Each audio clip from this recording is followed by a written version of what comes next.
Hey guys, how's it going? It's Baggins here, back with another Realm Royale update video.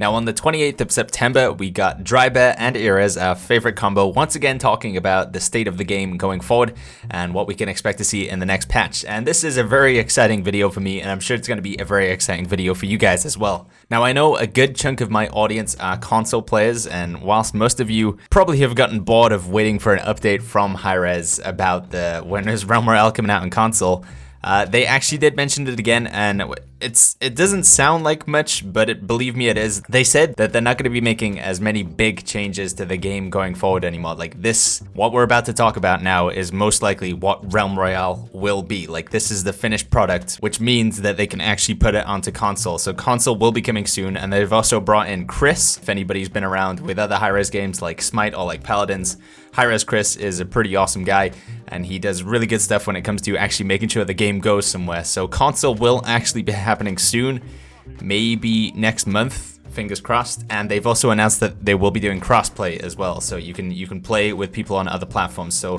huge news there. You can finally actually look forward to playing the game on console, and there will be crossplay as well. So that is awesome news for you guys, even if it may only be what is left of you, about 6 people watching this video.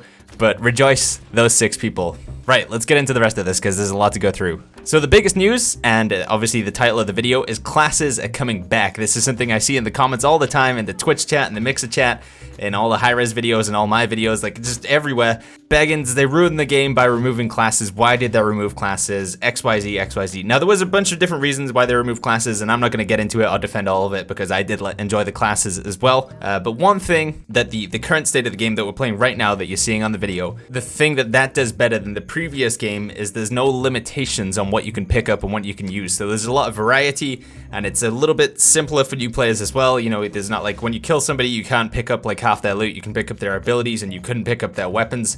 Now in the current state of the game you can, and that's something they want to keep going forward, but they also want to bring back the specialty and uniqueness of the classes as well. So what they've done is a best of both worlds sort of thing. So everybody will still be able to pick up whatever they want. You can use any abilities and any weapons. However, classes will have special effects and increased effectiveness when it comes to certain weapons and abilities. The example that they give on the stream was that a warrior would be better with a sword, an axe, and a hammer. So each class will have 3 weapons that they are efficient with, but they can use anything, and some abilities. So again, with the warrior, it was the shout abilities, which is the shield shout and the healing shout, or the healing aura and the shielding aura. To make the classes more different from each other, they'll also have certain passives as well. So for instance, with the warrior, he will have increased health, and with certain movement abilities like the leap, he will do increased damage with that, as well as receiving more healing and other miscellaneous stuff as well. There's going to be 4 classes to start with, so we'll have the warrior, the mage, the hunter, and the assassin. No engineer, but I don't think anybody's too upset about that. I mean, come on, Engineer Royale was one of the most frustrating times in the game, in my opinion. And the skins that belong to certain classes are gonna go back to belonging to certain classes. So for instance, I think recently we have the Twilight Huntress skin, which is gonna go over to the Hunter. We had the Wandering Alchemist, which I believe is gonna be a mage skin. And we have the Light Guard Paladin, which is gonna be a warrior skin. Now they have announced that they want the game to be more fantasy themed, which makes sense. That's always how I saw Realm Royale, even though we saw the introduction of assault rifles and other automatic weapons. Those are now going to be shifted out of the game, so no more automatic weapons. The game is embracing its fantasy theme. And through that, we're also getting like a skill tree sort of talent system as well. You might have seen this in something like World of Warcraft. It's very much reminiscent of an MMO, but you basically can choose like talents or perks to start off the game. Basically, you get to choose a rune at the start of the game, or a bunch of different runes at the start of the game. The example that they gave in the stream was you could pick from one of 3 different chicken runes, so reviving 10 seconds faster, having more health on your chicken, or movement speed on your chicken. Runes will still be staying in the game, but maybe you can start off with some as well. So this is a cool little system. Feels more fantasy, feels more like an MMO, feels more like original Realm Royale in the first 2 weeks it came out on Steam. So I'm all for this. They also said they're going to be making some changes to how the weapons function in terms of how they categorized. So once again, everybody will be able to use all weapons.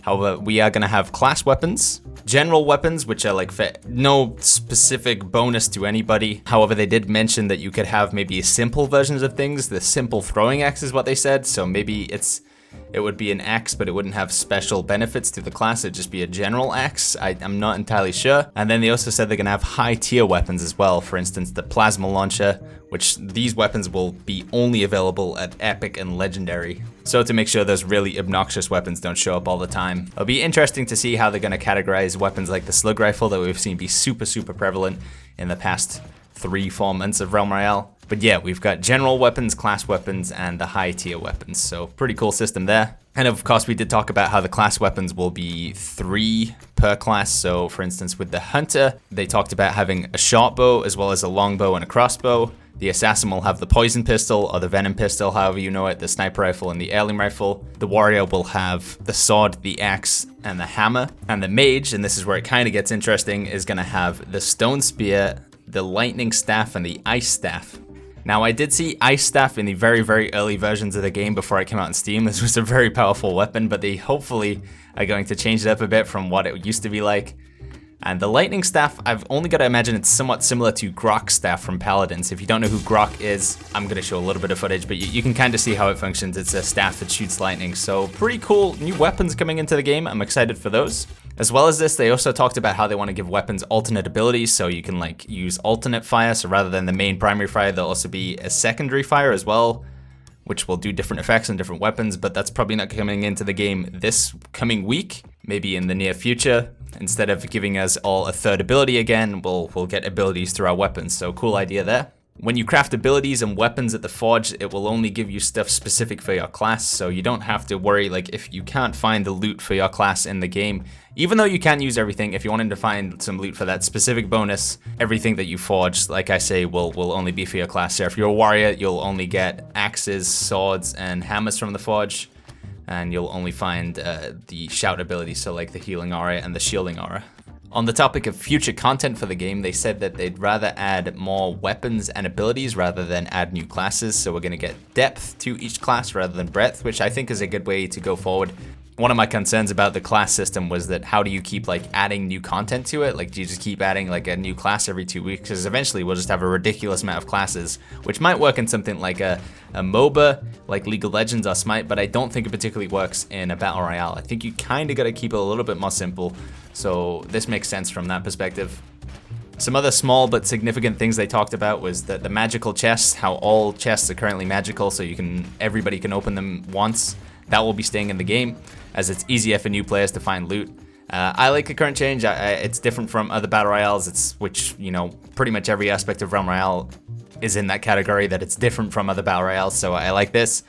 And, you know, if it's easier for new players, then good for them as well. People will probably still drop all their loot as they currently do in the game. Again, I like this. This is a thing that makes it similar to other Battle Royales, but I think it's a good mechanic. Like, if you kill somebody, they should probably drop everything they had on them, so you can choose what you want and disenchant what you don't want. Especially now, since you can equip everything, you get more bonus from the fact that people will drop everything. So cool. Duo queue will be coming back soon. I think this is something that a lot of you guys are going to be excited about. I'm going to be very excited about it as well. Duo queue was one of my favorite queues. It was not quite as try-hard as solo and not quite as casual as squad, but somewhere in between, which is kind of where I feel like I lie as well. So duo queue coming back is awesome. There won't be any more confirmation when you join the solo queue, so you won't have to join the queue and then wait until the thing pops up, like after the queue is gone, to actually accept and go in. When the thing pops up, you'll just go normally into a game. So for those of you who have been joining the solo queue and then going AFK and missing the timer, that frustration will be gone now. They also mentioned that the armor potion shortage is intentional, so we joke a lot about how it's so hard to find armor potions in the game right now, but that is intentional. So you're supposed to use them sparingly. However, maybe there'll be some stuff in the skill tree in the future to help you with that. They also mentioned that tournaments are planned to come back, and they do want to get tournaments back in. And probably the test server, so the PTS version of this game, will be up on Tuesday night. So for me, most likely Wednesday morning, I'll be able to record a video for you guys, get some gameplay up and show you what this next patch is going to look like. But on paper, everything that I've read so far sounds awesome. I am actually a pretty big fan of the current state of the game. I do like the variety it brings and the fact that I can pick up everything I want. I am having a lot of fun playing the squad game mode. I know a lot of people ask me, like, Baggins, do you actually like the current version of the game? How can you like it? Did you not enjoy the classes? I did enjoy the classes, and I did enjoy how Realm Royale felt very different from other battle royales. I still feel like it does, even without the classes, but I am definitely excited to see them come back in. I'm a big fan of RPGs, fantasy games, as well as the other high-res games, Smite and Paladins, so to see that sort of stuff get reincorporated into the game, I'm super excited for. I think a good chunk of the player base, new and old, are also going to be excited for that as well. And of course, console coming out soon is going to be great for the channel, great for the game, great for you guys. So yeah, a lot of exciting stuff coming in the next month. I think October is going to be a really great month for Realm Royale. Let me know what you're thinking about all these changes in the comments down below. I know a few of you might say this is too little too late, or it is enough but it's still come too late. But I've kind of seen this happen before in high-res games. I saw it happen with Paladins, and Paladins is still doing pretty good now.